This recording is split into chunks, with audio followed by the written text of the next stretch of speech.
దుబాయ్లో అగ్ని ప్రమాదం. 67 అంతస్తుల భవనంలో ఎగిసిపడిన అగ్నికీలలు. 4,000 మందిని రక్షించిన సహాయక సిబ్బంది.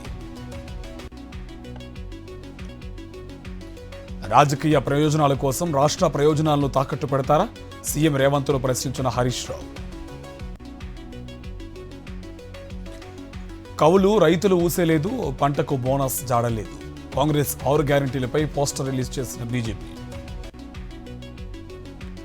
5 గంటలుగా కొనసాగుతున్న ప్రభాకర్ రావు విచారణ. ప్రణీత్ రావు స్టేట్మెంట్ ఆధారంగా ప్రశ్నిస్తున్న సిట్. తిరుచానూరులో వారాహి అమ్మవారి ఆలయాన్ని కూల్చేస్తే ఎలాంటి చర్యలు లేవు. పవన్ కళ్యాణ్ ఎక్కడున్నారంటూ ప్రశ్నించిన వైఎస్ఆర్సీపీ. అవినీతి పాలన అప్పుల ఆంధ్రాగా మారింది. ఏడాదిలోనే మహిళల జీవితాలు తలకిందులయ్యాయని వరదు కళ్యాణి ఆరోపణ. నేను ఎక్కడికి పారిపోలేదు, పిల్లల్ని చూసేందుకు హైదరాబాద్ వచ్చా. పోలీసుల నోటీసులపై వైఎస్ఆర్సీపీ ఎమ్మెల్యే పూచేపల్లి వివరణ. ములుగు జిల్లాలో లోక్ అదాలత్ 791 కేసులను పరిష్కరించామన్న ప్రధాన న్యాయమూర్తి. సంగారెడ్డి జిల్లా బీబీపేటలో చిరుత సంచారం. భయోందోళనలో గ్రామస్తులు, పట్టించుకొని ఫారెస్ట్ అధికారులు.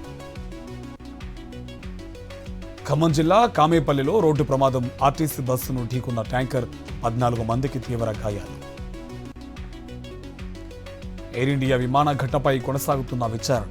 3 నెలల్లోగా నివేదిక ఇవ్వాలని కమిటీకి విమానయాన శాఖ ఆదేశం. మణిపూర్లో పోలీసులు, భద్రతా బలగాల జాయింట్ ఆపరేషన్. భారీగా ఆయుధాలు, పేలుడు పదార్థాలు సీజ్. ఈ నెల 19న శుభాంశు శుక్లా అంతరిక్ష యాత్ర. సాంకేతిక సమస్యతో పలుమార్లు వాయిదా పడ్డ మిషన్. ఢిల్లీ జన్పద్ రోడ్లోని సిసిఎస్ భవనంలో అగ్ని ప్రమాదం. 13 ఫైర్ ఇంజన్లతో మంటలు అదుపు చేసిన అగ్నిమాపక సిబ్బంది.